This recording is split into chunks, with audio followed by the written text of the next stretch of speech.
Ils écument les plages et les calanques de notre littoral pour ramasser des tonnes de déchets depuis 4 ans.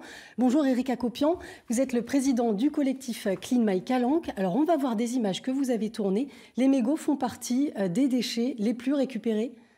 Effectivement, on en récupère à chaque sortie, que ce soit par dizaines de milliers.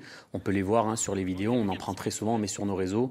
C'est l'un des déchets les plus ramassés dans les calanques et sur les plages. Vous avez aussi d'autres déchets plus insolites ?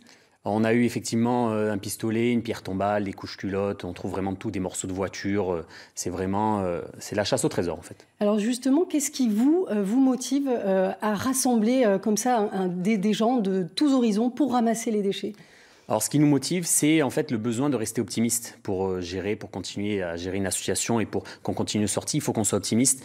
Et c'est le fait de voir qu'il y a de plus en plus de monde qui viennent de partout dans nos ramassages, que ce soit des touristes, des Marseillais, des jeunes, des vieux. Et on a ce besoin de rassembler par justement des ramassages qu'on fait de plus en plus ludiques. On essaie de promouvoir la bonne humeur. C'est pas les travaux d'intérêt généraux. On vient pour nettoyer ce petit bout de paradis qu'on a à Marseille et on le fait dans la bonne humeur. Alors on va voir justement pour quelles raisons la mairie de Marseille a pris cet arrêté. Je vous propose d'écouter l'adjointe à l'environnement. Un mégot peut polluer jusqu'à 500 litres d'eau de mer ou d'eau potable. Donc comme nous lions beaucoup santé et environnement, il était important de reconduire ces arrêtés de plages sans tabac. Il y a aujourd'hui 4 plages sans tabac dans Marseille. Et la nouveauté, c'est que cet arrêté est promulgué jusqu'au 31 octobre. Et Madame la maire, Michèle Rubirola, et nos services réfléchissent à éventuellement prolonger toute l'année ce type d'arrêté. Et pourquoi pas l'année prochaine sur toutes les plages marseillaises.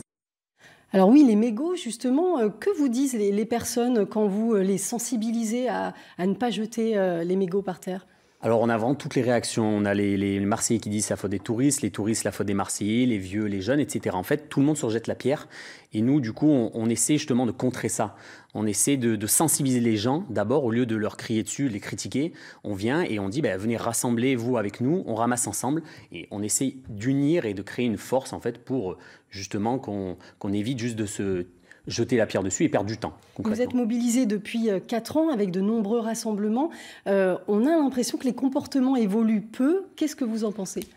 Les comportements évoluent peu, mais ils évoluent. C'est pour ça qu'on fait énormément de sensibilisation auprès des jeunes, parce que c'est avec eux que ça va marcher. C'est sûr que ça ne marche pas avec tout le monde, il faut prendre du temps, il faut trouver la bonne façon de le faire. Comme j'ai dit, ce n'est pas en criant sur la personne, en l'agressant que ça marche.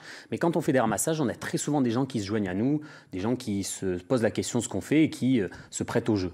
Merci beaucoup Éric Acopian. Donc je rappelle que vous organisez une grande opération de nettoyage ce dimanche sur la plage des Catalans. Tout le monde peut participer à 10h30.